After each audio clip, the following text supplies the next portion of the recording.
Since the election of President Donald Trump, we've seen an increased wave of political involvement out of Hollywood. One of the more outspoken people out there is comedian Chelsea Handler. She says she was thrown for a loop when Trump was elected in 2016 and spent a good part of 2018 working on politics. In Handler's new book, Life Will Be the Death of Me, and You Too, Handler described how she went from living in a, quote, privileged bubble to changing herself and the world. She joins me now to discuss her activism and her new book. Chelsea, thank you for being here on Rising. Thank you. Thank you. I like that I'm changing the world. I would never say that about myself, so I'm glad that somebody else did. All right, so you're changing the world, but are you also changing yourself? Which, we were talking about the book a little bit before we got started on camera, and it feels like there's a lot of work in there on you. Yeah, I'm not changing the world. I'm changing myself. Yeah. I think I realized in order to be somebody who can contribute something and be a good ally and advocate, you have to get to a healthy spot. You have to, be healthy to help other people. So I worked on myself for a long time. For me, anyway, I put in a good year of with a psychiatrist that I apparently desperately needed, and unfortunately, I didn't find that out until I was in my 40s, or come to the realization that it was necessary for me to really unwrap some childhood grief and everything else that comes along with, growing up. So what's funny about that to me is you live in Hollywood, right? First of all, welcome to the DC bubble since you've left. Thank you. I like the DC bubble. I do. I mean, even with the backdrop of this administration, which I do not like, I like coming to DC. I've been here several times in the last couple of years, so I have an appreciation for it. Plus, my niece goes to college here now. So. Okay. So an elite bubble out in LA. You come to the DC bubble too. Mm-hmm. All right. A lot of bubbles. There's a lot of bubbles. A lot of bubbles. I saw you talk to a guy I talked to a while back, Charlemagne, and over at the Breakfast Club. And we had a long talk about the stigma in the black community about people going to see therapists. Particularly it's black men who've been to see therapists, that there's a lot of, there's a lot of stigma around that. But you live in Hollywood, where people go see therapists all the time. Yeah. So I'm wondering why it took you so long to really kind of embrace that part of the self-growth movement. Because I looked at therapy as just another example of, Hollywood trend. Like I kind of compartmentalized it with, things like gratitude and manifest and the universe and colonics and kale. Therapy was over there, and it also felt a little bit narcissistic when you have a great career and you're, have a lot of success and a lot of attention around you to have anything to complain about when really everything in my life on the surface was going well. I didn't think I was going to be one of those people that ever had to take a look at myself. I thought I was just tough, and that was great.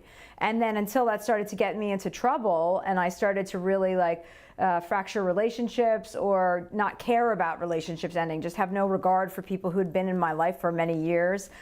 Once I got honest about all of that, I had a lot of anger that was released. Once I could identify the culprit of my pain, which in my instance was my brother dying when I was 9 years old. Once I was able to pinpoint that, I realized that so much of the anger I was holding with me for so many years was related to him. And it's not necessarily about Trump. Trump was a trigger for me, just like he was a trigger for, there's another word that I never thought I'd use, but it's a perfect word to describe it because it represented to so many people their lives becoming unhinged. And for me, that's how it felt. And I was hysterical. And I needed to get control of myself in order to do something positive with all of my outrage and harness it into something good.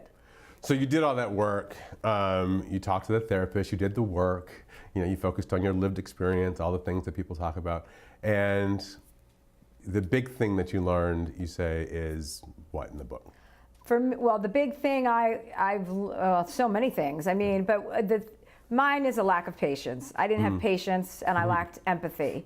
I have a lot of sympathy, but I don't really think about what it's like to be other people. So to pinpoint that and to kind of realize, I'm deficient in that, to look out for it and to kind of cultivate it and turn it into a muscle that I can use to actually, meet people and go, oh, what is it like to be them when they leave here? Or what's their life been like? For me, those were my real growing, lessons within this. And to be able to become vulnerable, that vulnerability is strength, that I don't have to be strong all the time and flexing your muscles. I was doing the same thing that I accused Donald Trump of, which is just being a bully. I mean, I was a much kinder bully, in my opinion, but, and I'm not an evil person like I think that he is, or just empty person, I should say. But I wanted to learn how to be softer It seems sometimes like you shade the edges of boundaries. Do you think you have boundaries? No. I mean, no, I don't. Okay, so where did that start? Most people have a public face and a private face. Yeah. They try to have some sort of a line between the two of them, but it seems like you let a lot of your personal self out into the public. Yeah, well, I don't like surprises. So that's one motivation. I like everything to be out from me and not have, I want to tell you my secrets before, so there's nothing for you to find out about. That's one kind of motivation. The other thing is, I was the youngest of 6 kids, so I was it was a lot of attention toward me and taken away from me when my brother died. Like, there was a lot of it, and then there was kind of, it became a desert. I became dehydrated for attention and of attention. And when that happened, I think I just started screaming and yelling and throwing my hands around because I wanted people to hear me and see me. All right. So I Google searched you, which is good for you. Quite an experience. What popped up there? I got something fun, the Russell Brand interview when he was on your old show. Which was very fun. Was I yelling at him? Were you yelling? I think he was jousting with you sort of as much as you were jousting with him. Oh, okay. So there was almost like we grew up, this whole thing, playing the dozens, right? We grew up going back and forth with each other. It's like, yeah, we're almost doing your mama jokes. Yeah, right. Which is fun. But I noticed you talked to Tom Steyer. Yeah. We had Tom Steyer here, and it was right after the Mueller report happened, and he did not, he was trying to figure out a way to talk about what next, what should Democrats do next now that the Attorney General's summary of that report seemed to imply there was no collusion with the Russians. I know you talked a lot about Mueller in other places and your feelings about him, but how do you feel about the work that he did? What do we know so far? Well, we don't know anything so far. So, I mean, Willie Barr is not, I don't trust anyone, in that administration. So we don't know anything. I'm not willing to withdraw my feelings for Robert Mueller until I read the report. And my love or attraction to him is not contingent on the report, but it's related to it. So we will have to see like the full Monty. And, it's a very difficult time right now if you care about this country. Yeah. And if you, care about human decency. And so for me, I want to be in a place of optimism and not fear. I want to be in a place of action, not defense. And, I believe I am optimistic about the future and about everybody being held accountable for kind of all the things that have happened and gone down. And I don't think we're anywhere close to it being over. Let's talk about politics a little bit more before we get going here. 2020 is coming up. You've got a bunch of candidates that Is are running. it? What year is it? What year are we in? 2019? I know. I can't keep track anymore. But it's coming. On your Netflix show, an interesting thing I saw pop up, you did a very fun conversation with a bunch of women, including Rosario Dawson. In the same episode, you talked to Cory Booker. Yeah. Since that episode was shot, we now know the two of them have become a little bit of a couple. Are they dating? Oh yeah, this is a big I thought they used to date. And don't get me started. I don't know. I don't know all the ins and outs. I do know that they are now this sort of a big public couple out the campaign trail. Really? Yeah. Have you been following Cory? You maybe this is you're the cause of this. They may have. No, I've been taking. Quite honestly, I just saw Pete Buttigieg's speech. And that's great. He's great. If Barack Obama led us to Donald Trump, then Donald Trump can lead us right back to Pete Buttigieg. Whatever. I'll learn it when it gets closer to election day. But I had him on my Netflix show a while ago, and I think that it's great that everybody's running. I think there's a ton of candidates, and the more the merrier. I think that I do not want to pollute my brain and be exhausted by this until we are closer to an election, because I really burnt myself out during the midterms, and it was all I consumed. And it became all I thought about, and I really needed to get a break so that I could come back and be worthy and boots on the ground for 2020, like so many other activists, who really want to see the right thing happen.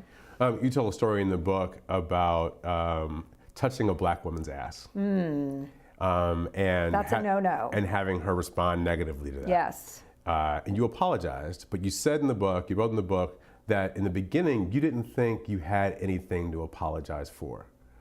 So why did you apologize?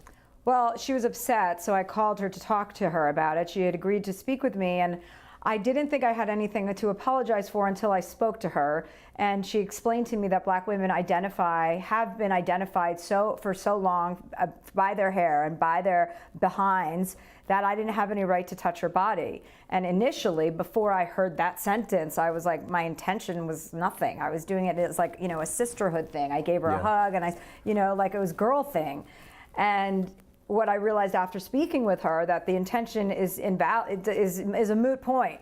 It's how something is received, and it's how what that person's history is with themselves and what they've been through and how they identify.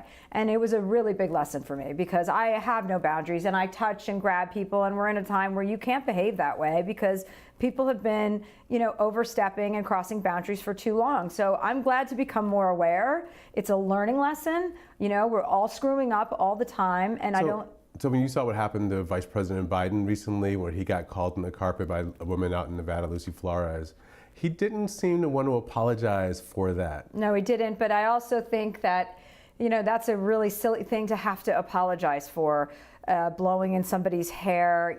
I understand she was uncomfortable. I don't dismiss that. I don't like the comparison to that to sexual assault. It's not.